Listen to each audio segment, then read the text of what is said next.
right, everyone. Thank you for joining.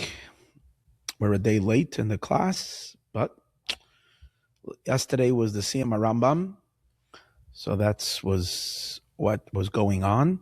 So we did not have a class, and then today is going to be the class, the weekly class.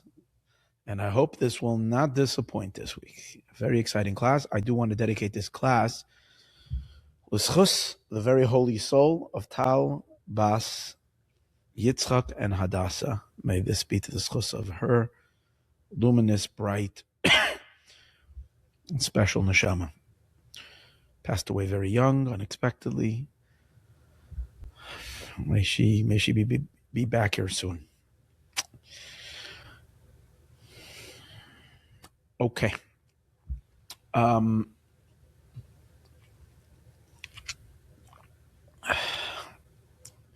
Continuing on the themes we've been talking about in the last few weeks, I've been giving you Moshiach updates, and I think this could have been labeled Moshiach updates, but I can't go on with the title Moshiach update forever.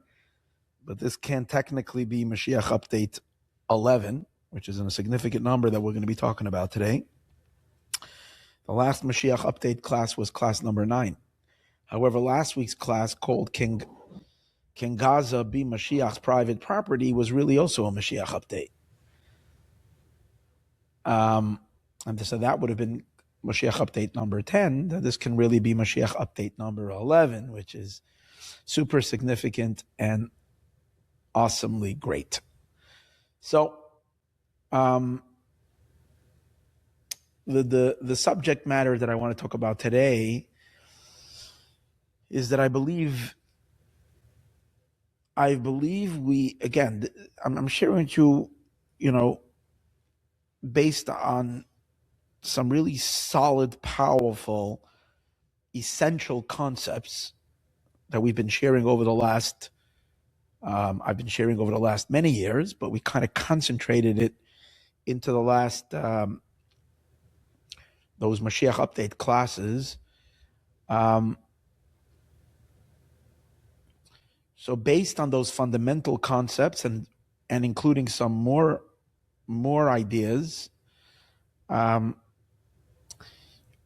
which have to do with the underlying current in the universe, the underlying flow of energy, and which is affecting certain elements out on the crust, on the surface. So where I'm really going with this class today, which is I'm very super excited about, is that sometimes you will see an event or something happening.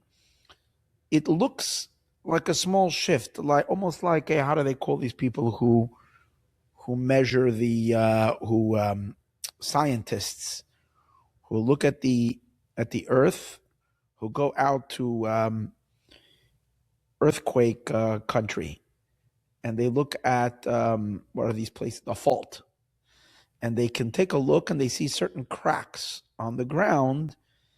And although it wasn't an earthquake that the entire that was felt for 300 miles in each direction, but since this person is an expert, he takes a look and he says, hey, I see this crack.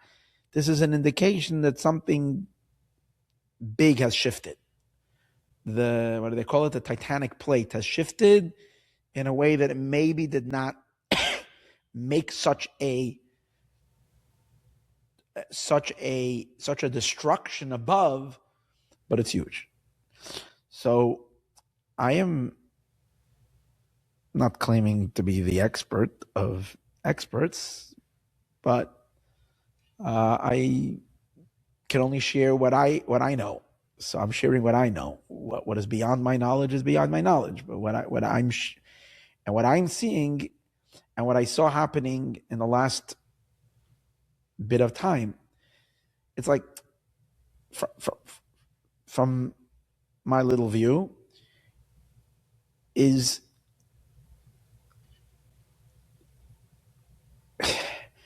there's a Moshiach current that is flowing and has intensified in the last couple of years. And I'm never predicting a date when Mashiach is coming. And what we are looking at is Mashiach evolving from beneath the surface up on top of the surface. In other words, there's a certain spiritual truths which we know from Torah, we know from what has been revealed to us by the great rabbis, the great tzaddikim, the great saintly people, and they might have told it to us 100 years ago, 500 years ago, 1,000 years ago. They might have told it to us 30 years ago. A lot about what I am sharing is kind of newer updates that were shared by a godly man 30 years ago, by the Lubavitcher Rebbe. And these are fundamental truths about where the world is at.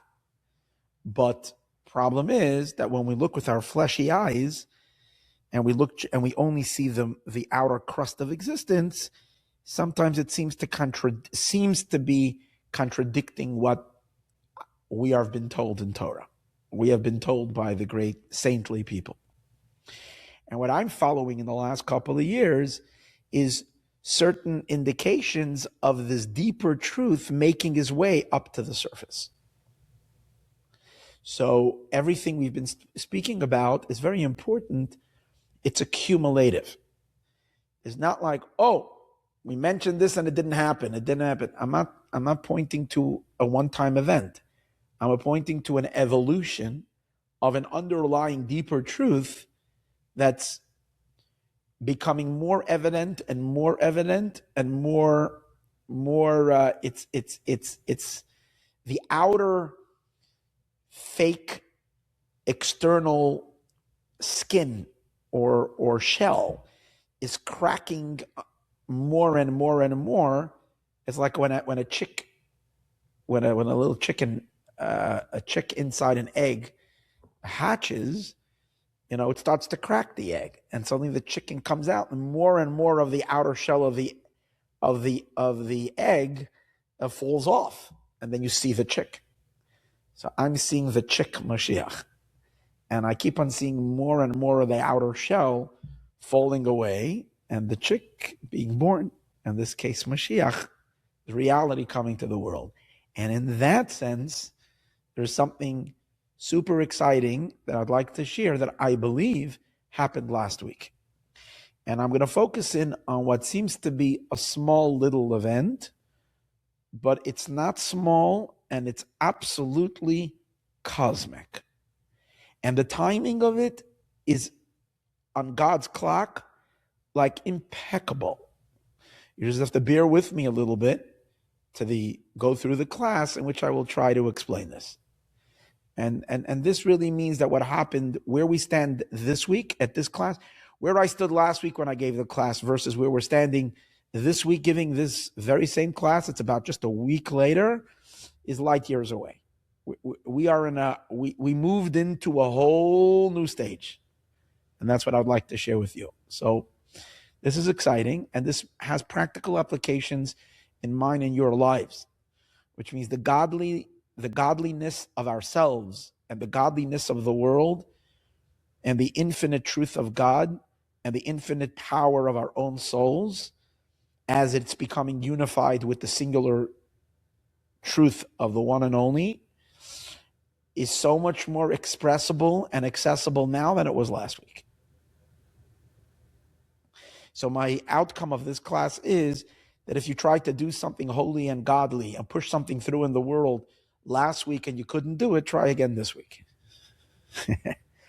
It's like trying to open up the power goes off and you try to open the light and you try 10 times, 20 times, you keep on opening the light, it doesn't work. Or you keep on trying to crank the car up and the car is not turning, the ignition. It's like when, in the winter, it's frozen, you try to, doesn't go, you're not getting anywhere. But then if for whatever reason they came along and they gave you a boost, put on the cables and you did a cable, or they might not be in front of your house, but just around the corner, whatever electricity company is there fixing the wiring. I know a lot of in the East Coast massive storm, a lot of the electricity was down. So they fixed the wiring. Suddenly, go back and switch that light on, that switch on, and the power is back. And in this case, we're talking about a power that has never been here, but is now flowing on levels that we've never seen before. So this is really where it's at. I'm not just predicting when I talking about living a godlier existence. That's what Moshiach is. Moshiach is the full godliness that's behind us, backing us up, becomes revealed inside of us, in each and every one of us, inside all of creation and inside of the world. So in that sense, it's phenomenal news. Okay, let me not keep you in suspense. Let me tell you what I'm talking about. So last week, in the Chabad World Headquarters in 770 Eastern Parkway, what happened last week, Wednesday evening. So last week, Wednesday, was a very auspicious day. It's the 10th day of Shvat. 10th day of Shvat is in Chabad probably the most important, one of the three most important days on the calendar. In today's current day Chabad. Everybody knows that Lubavitch gets its energy and its enthusiasm and excitement and drive from the Lubavitcher Rebbe as someone with the vision, someone with the inspiration, someone with the power. And the Rebbe makes the Hasidim tick. That's just the way it is. Like Moshe Rabbeinu makes the Jewish people tick. And like big Jewish leaders had this influence on the Jewish people to give them energy, enthusiasm, vision, drive, by channeling God's light, because the way Chassidism understands the soul of the tzaddik, especially a Rebbe, is that he's the brain of all souls. So just like or the heart. The brain and the heart are the two limbs and organs through which the brain and the heart do not replace the soul. The soul is, and I'm using the soul as God. The soul is God. The world is the body. Or in our case, the Jewish people as a entity in the world is the body. Within the body, there's the brain and the heart. So the brain and the heart doesn't substitute the soul. It's not like to say the Rebbe, God forbid, is God. God forbid. That's blasphemy.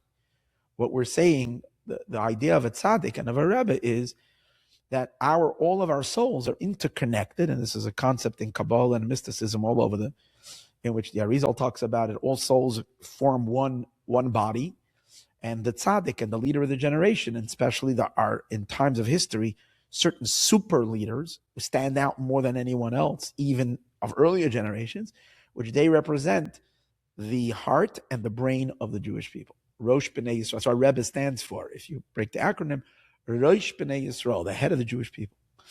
And in that sense, just like the brain receives first the vitality of the soul and powers the rest of the body, so too, that's the idea of a tzaddik. He gives power to all of his chassidim, to all of the people that are connected to him. And in Tanya, in the second chapter, it says, the real tzaddik of the generation, he doesn't mention the tzaddik, he mentions in general the tzaddikim, but implying in it is also that amongst the tzaddikim there is the Rosh B'nai Yisrael, the one leader of leaders. And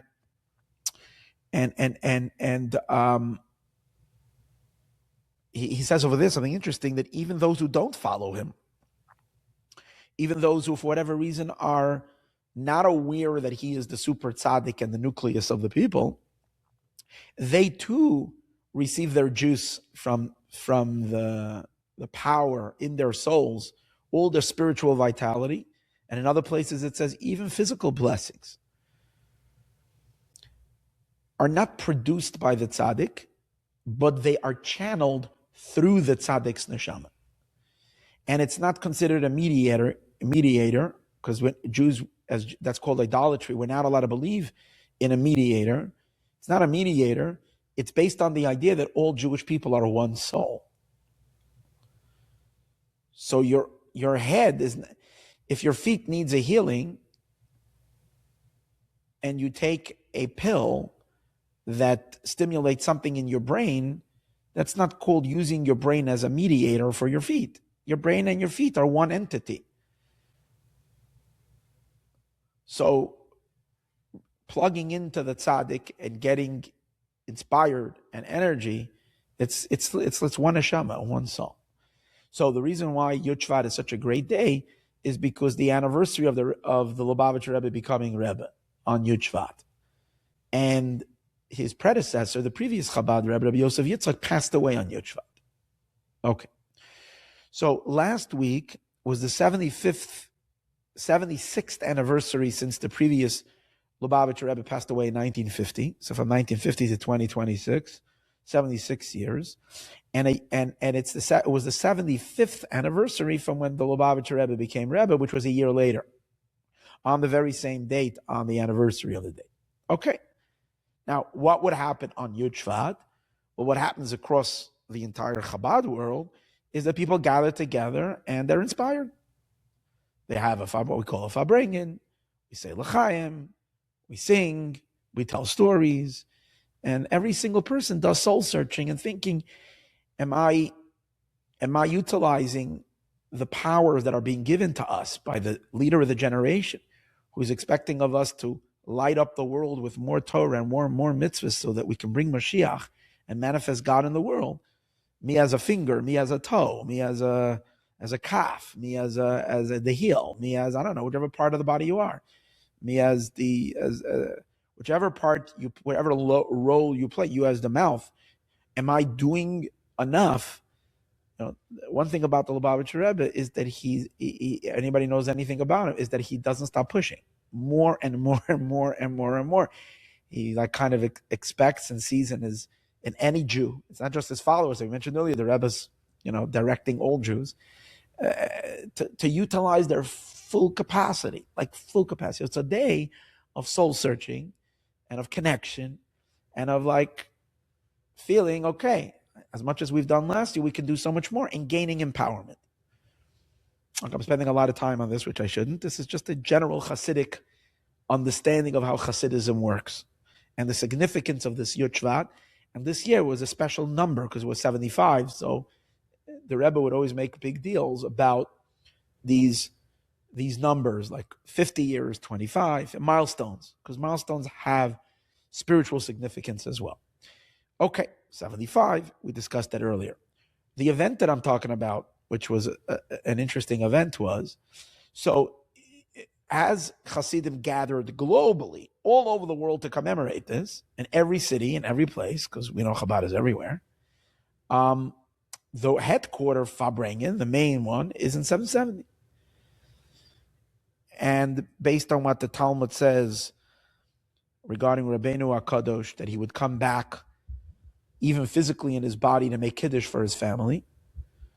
So spiritually, for sure, there's no question that the neshama of the Rebbe, if you want to see it just spiritually, definitely participates in this farbrengen that happens in 770 on all the times that the Rebbe would farbreng. So if we don't see him, we don't see him. But in soul, spirits for sure.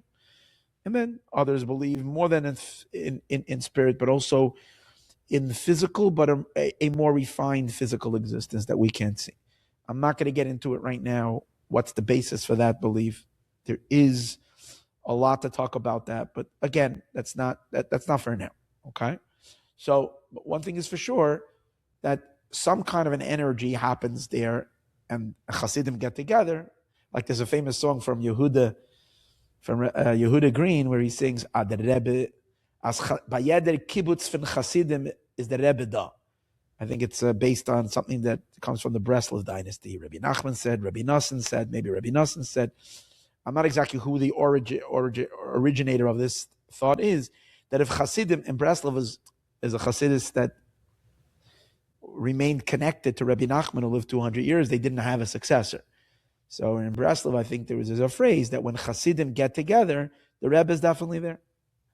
So there's no question, that's what I'm saying. It's not just a party that takes place, that has a tremendous spiritual significance. So when was this party always taking place? This farbrengen, this gathering of Chasidim, it would happen on the night following the Yud Shvat. Yud Shvat is the 10th day of the month of Shvat, the 10th day of the 11th month of the Hebrew calendar. So we know in Judaism, the day begins in the evening. And as soon as sundown is, or the stars come out, you have the new day. And it lasts for till the next evening. So in our case, the 10th of Shvat fell out last week on Tuesday evening, on Wednesday. So it begins Tuesday evening at sundown or at the stars come out, like whatever, 40 minutes later, depending on how you count it, and to the next day. Now, the Rebbe's father-in-law, Rabbi Yosef Yitzchak, the sixth Chabad Rebbe, passed away on Shabbat morning at, I think it was 8 a.m. So it was during the day.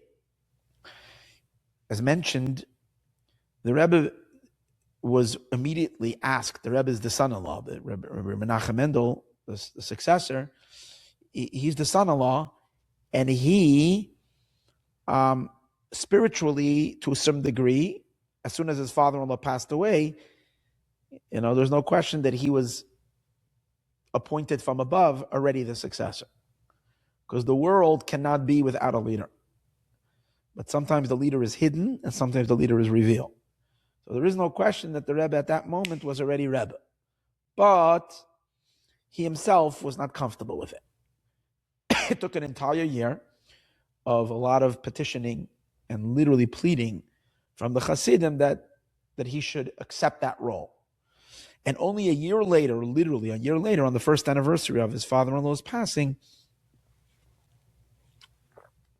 the Rebbe officially assumed the great task of being the Rebbe of the generation, the Rebbe of the Chabad Chassidim, and via them, the Jewish people as a whole. Now, when did and how was that? How did that come about? The Rebbe had a farbrengen. Farbrengen means a gathering where you speak words of Torah and you sing songs and you say l'chaim and you're connecting to the energy of the moment. But the Rebbe did not have the farbrengen the night of Yud Shvat. The Rebbe had his farbrengen. The conclusion of Yud Shvat was technically already the 11th day of Shvat. So that night, the 11th day of Shvat, the eve of the 11th day of Shvat, in 1951, was when the Rebbe assumed the mantle of leadership by saying a special Hasidic discourse. Now, from that year and onward, unless it would fall out on Shabbos, which the Rebbe would, on Yud Shvat, the 10th of Shvat, unless it falls on a Shabbos where the Rebbe would farbrengen on Shabbos itself, during the day, the farbrengens, the yearly farbrengens on Yud Shvat were always, same idea, it was always the night following the Yortzeit. It was always on the night going to the 11th. That's just the way it was. I can't say every year, but I would imagine most of the time. So this past week, even though we are now in a state where the Rebbe's physical presence is concealed and hidden, but the farbrengens and festivities continue. So the official Chabad farbrengen in 770 was scheduled for Wednesday evening. But then around 8:30 in the evening, these farbrengens start, like, I don't know what time exactly, probably around 8-ish, 9-ish. At 8:30 around, or 7:30 or 8:30 around in the evening, something took place in front of Chabad World Headquarters. A disturbed young man took his car, and there's a little driveway there, and kind of got into that driveway, and started, you can watch it on YouTube or whatever it is, look it up on the news, started driving his car into the doorways, the side entrance, but still meaning a secondary entrance, and he was literally smashing his car. He watched people on horror over there, and they're thinking it's just some kind of a terrorist attack. And he's like just going right at the door, bang, bang, 4 times. He backs up again at the door. Now, thank God no one got hurt. And it also seems like, they were saying it's a terrorist attack and all that. It's a hate crime. I don't know. I'm not an investigator. I don't know. But from looking at the whole story, it doesn't seem like that at all. The guy didn't get out. If the guy was a terrorist and wanted to do crazy harm, he would have gotten out with a gun and he would have whatever, or we would try to ram people. That's not what he was doing. He was just trying to hitting the wall, hitting the doorway over there, bang, a few times. And when he came out, he was like very peaceful and surrendered immediately. And the whole thing was very weird.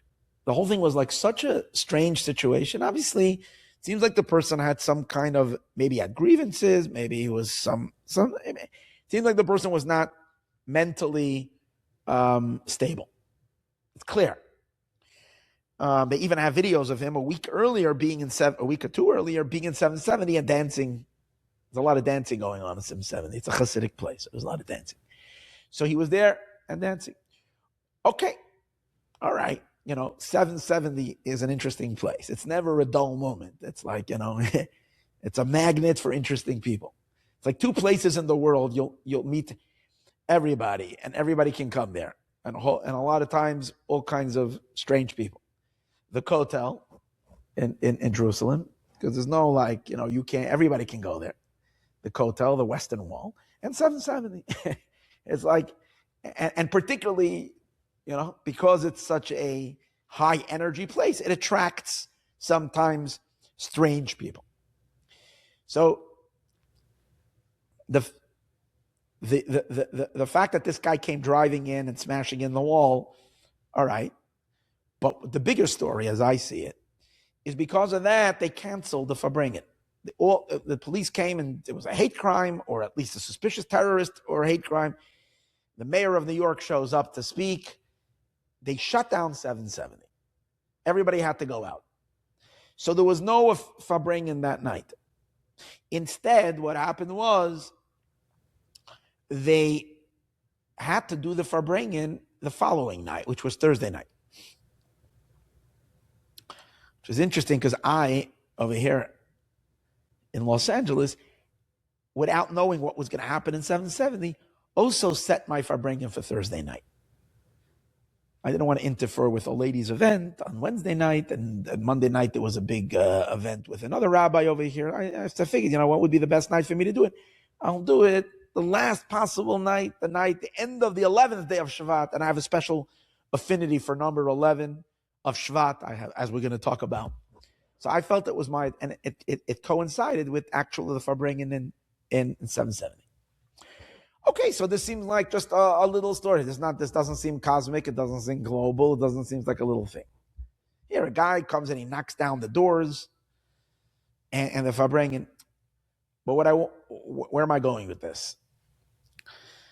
Again, we are looking for little signs, little cracks, and which have deep significance.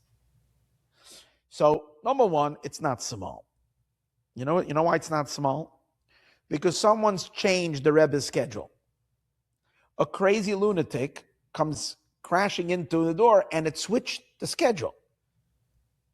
Now, I don't know what the Lubavitcher Rebbe does these days. I don't know what his schedule is. For a lot of you listening, you'll say, the Rebbe's deceased and whatever, he's not. I think he's pretty busy. I think he's very busy. I wrote him today a letter, a long letter. In the morning, I sat today for about 40 minutes, writing to the Rebbe a long letter. I'm now involved in a big project, and I reported to the Rebbe all the people that I'm going to meet, and so on and so forth, asking for blessings. And just like I'm writing this letter, hundreds of people around the world are continuously turning to the Rebbe for blessings for this. And miracles, no one is going to tell me that the miracles don't happen because I see it all the time. So the Rebbe is very engaged in this world, very engaged with and again, I don't want, I'm not going to deal with the people that have hatred to Chabad and hatred to the whole concept of Rebbe Chassidim and think they're protecting God by screaming, intermediates. Go home, learn Chassidus and learn Kabbalah and get with the program. If you want to keep Judaism that without the downloads that have to do with the light of Moshiach and futuristic light, believing, reading without any deeper understanding of what Pnimius HaTorah and inner light of the Torah brought to the world, then be stuck over there. I mean, we can't change that. But I hope most of my audience understands and appreciates that this practice of writing a letter to a tzaddik and communicating and asking for a blessing is an accepted practice in Judaism, and it has been so definitely through the entire Hasidic 200 years. You have letters from the biggest tzaddikim who would write to the Baal Shem Tov after the Baal Shem Tov passed away, and many others. I'm talking about someone like Rabbi Shneur Zalman of Liadi and Rebbe Lamelech of Lazensk and Rebbe Kedush Levi. If you don't like what they're doing, go have complaints to them. It's not on me. All right? So what I'm saying is the Rebbe is busy. And if his time, which is his day, in which he connects to thousands of Chassidim, is scheduled usually to take place at the conclusion of the 10th day of Shvat, which again means the night of the 11th, and this year, some mentally unstable person crashes a car into it and basically forces the party to be a night later, I don't think that without divine providence and with God's input that something like that can happen. Now you might say, I don't know, it's just what happened. You're going to learn every event, or what are we going to try to probe and understand every event? In this particular event, the meaning of it is so clear, and so it jumps so out for anybody who studies and understands the dynamic of numbers, and things that the Rebbe himself says about a progression from exile to redemption that has to do with these numbers. It's like absolutely stunning and fantastic. And it was almost to be, after it happened, it was almost like, I could have written that script that should have happened. It's almost like, it's so clear that this had to happen. And not just that it had to happen in general, it had to happen this year, exactly this year. And exactly how it happened. With someone who is not with it 100%, driving his car in, the car part I don't know, but the breaking of the doors, doing that, and the fact that this person was a little mentally unstable, that fits amazingly with the narrative. Because God works, everybody has a purpose. You can't say that God accidentally, some people are not with it. The people that are not with it also have a purpose they play in their role. And certain, if their job needs to get done, then they'll get it done, because a normal person wouldn't do it. So, and I know this sounds silly. I know that listeners over here think I'm silly. That's if you listen just this part. But if you listen to the end, you might say, hey, he's up to something. And he's up to something very deep and very rich. Okay, so I'll ask you to give me the benefit of the doubt and stay along over here for the ride a little longer. Now, I do want to... So let me just say what happened. Let me first tell you what therefore happened. The conclusion of this entire event that took place in 770 last week is as follows. Instead of the Rebbe's farbrengen, again, I'm coming from the premise that the Rebbe is at this farbrengen. The Lubavitcher Rebbe is there. Instead of him having his farbrengen like happened in the last 75 years, on the conclusion of the 10th day of Shvat, which is the eve of the 11th, this year, it was at the conclusion of the 11th day of Shvat, and therefore on the eve of the 12th day of Shvat. And in that small, tiny change lies the cosmic secret of Geulah and of Moshiach. And let me give you the outline. The outline is that the farbrengen this year was not any more connected to the 10th day of Shvat.